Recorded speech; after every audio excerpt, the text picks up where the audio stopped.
It's not good. You need to try your best to make sure you resolve that situation, but you're not sinful.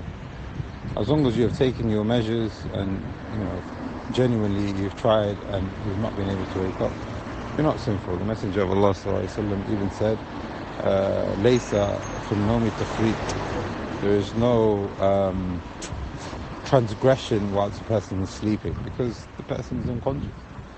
But whilst the person is conscious, meaning before they go to sleep, they need to make sure they go to sleep early, they've put their alarm on. If the alarm doesn't work, then get another alarm. If the other alarm doesn't work, maybe place the alarm somewhere else, somewhere else in the room, so they have to physically get up to switch it off. I know one brother was helping him. He's got an app on his phone, and he has to put in a code to switch the alarm off. So that wakes him up, right? So he has to get up, go to the phone, put the code in, and now obviously he's awake.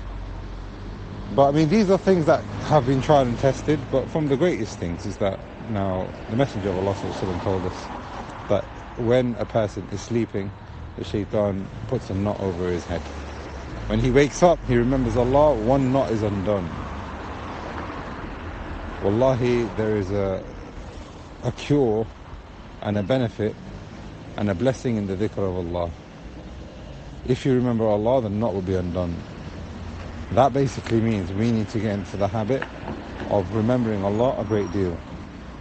Even when you're half asleep, the first thing that should come to your mind is Allah. Subhanallah, alhamdulillah. In the middle of the night, you wake up, you're turning from one side to the other. What do? Remember Allah. The Messenger of Allah even said that if a person is sleeping in the middle of the night and he remembers Allah, subhanallah, alhamdulillah, Allahu Akbar, and he makes dua, then the dua will be accepted. He's not even got up and prayed tahajjud. He's just turned from one side to the other, but he remembers Allah and he makes dua, that dua will be accepted. And if he gets up and he makes wudu and he prays 2 rak'at, those 2 rak'at will be accepted. So my point here, answering your question, no, there isn't any negligence in the fact that you were sleeping. The pen is lifted whilst you were sleeping and unconscious. However, that doesn't mean that this is something that you should get used to. This is something that you need to address whilst you are awake. Go to sleep early, straight after Isha. Do your adhkar, go to sleep in a state of wudu, and do the adhkar and all these necessary things that a person should do in the sunnah before going to sleep. So quite often people, they don't do the adhkar, and then they say, I can't wake up. So do the adhkar before you go to sleep. Like we said, maybe do something from the things that Allah subhanahu wa ta'ala has made a means, like on your phone. But also get used to the dhikr of Allah subhanahu wa ta'ala a great deal. Allah subhanahu wa ta'ala tells us, اذكروا الله كثيرا لعلكم تفلحون. Allah subhanahu wa ta'ala tells us that when you remember Allah, you'll be successful. اذكروا الله when you meet the armies, Allah subhanahu wa ta'ala, Allah tells us to be firm, and He tells us to make dhikr of Allah. Dhikr of Allah makes a person firm. Fatima radiallahu anha, she asked for a slave or a servant to help in the house. The Messenger of Allah sallallahu alaihi wasallam told her to do tasbih, tahmid and takbir before she goes to sleep. Dhikr of Allah, especially before going to sleep, will give you strength.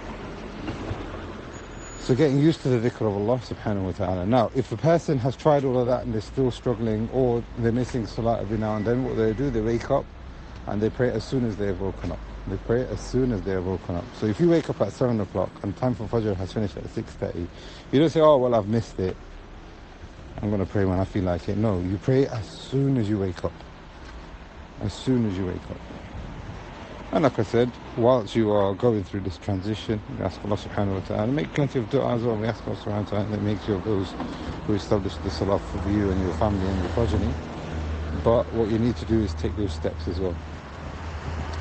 But as long as the pen is lifted, inshallah, you're not sinful. As long as you are taking those necessary means, we ask Allah subhanahu wa ta'ala that He makes the salah the tranquility and the comfort of our eyes.